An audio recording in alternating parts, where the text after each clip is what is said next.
From Washington, this is VOA News.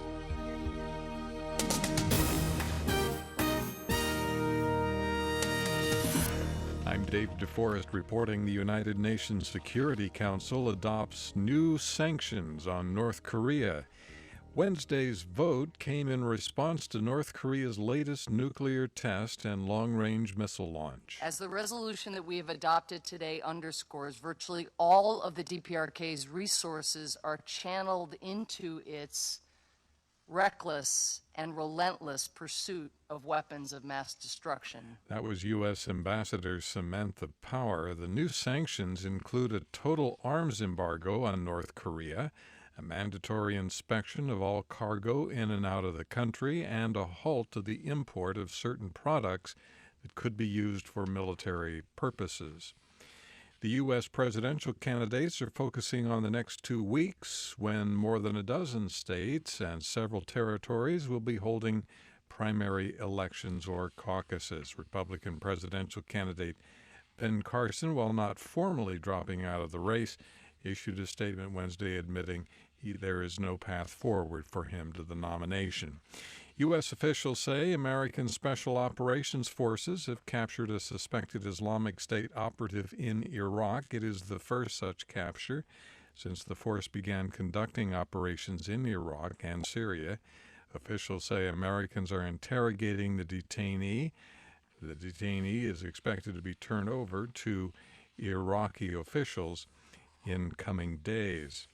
A Malaysian official says, based on early reports, a piece of debris found in Mozambique likely comes from a Boeing 777 jet. That's the same type of plane that went missing, the Malaysian Airlines flight MH370 that was, but the nation's transport minister says officials are not able to say for sure that the debris belongs to the MH370 plane. This is VOA News. The foreign ministers of France, Germany, Ukraine, and Russia are scheduled to meet in Paris Thursday. They'll be discussing ways to defuse the conflict in eastern Ukraine. They hope to achieve an effective ceasefire to prepare the ground for a political settlement. An earthquake rocked parts of Indonesia's Sumatra Island Wednesday. Reuters news agency quoted an official at the National Search and Rescue Agency in Jakarta as saying there have been fatalities. Uganda is heading for a Supreme Court battle over the results of the February presidential election. Elizabeth Paulett reports. Amama Mbabazi's lawyers managed to submit their petition to the Supreme Court Tuesday, just minutes before the deadline. The petition lays out 28 alleged irregularities, including bribery, late arrival of voting materials, inconsistencies with voting cards, and election papers the opposition said were pre-checked and stuffed into boxes. Mbabazi finished a distant third in the February 18th poll. Results showed President Yoweri Museveni winning a fifth term in office with 60% of the vote. Second-place finisher, Kizza Besigye, was not able to get a petition into the courts by the deadline. Elizabeth Paulett, Kampala. Police in southern Malawi say a mob has burned to death 7 men who allegedly possessed human bones to be used for witchcraft. The head of the Nsanje District Police Force told reporters Wednesday the mob rounded up the victims Tuesday and then set them on fire. Police are investigating but have made no arrests. A police spokesman said the bodies were so badly burned, identification has been difficult. After 340 days in space, American astronaut Scott Kelly and his colleague, Russian cosmonaut Mikhail Kornienko, have returned safely to Earth.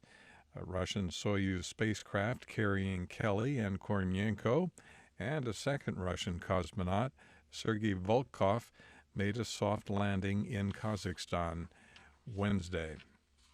Mexican drug lord Joaquin El Chapo Guzman is asking his lawyers to speed up his extradition to the United States. He says he's being mistreated. Guzman, who has twice escaped from Mexico's maximum security prisons, faces an array of charges linked to the hundreds of tons of illegal drugs he has shipped across the border. The U.S. Supreme Court appeared sharply divided Wednesday as it heard arguments about the country's biggest abortion case in nearly a quarter century.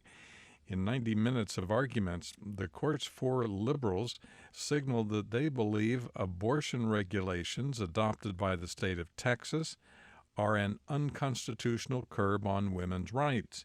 But the court's conservatives said there is little evidence that the law in question has forced the closure of clinics or will lead to fewer abortion centers in Texas. From the VOA News Center in Washington, I'm David DeForest.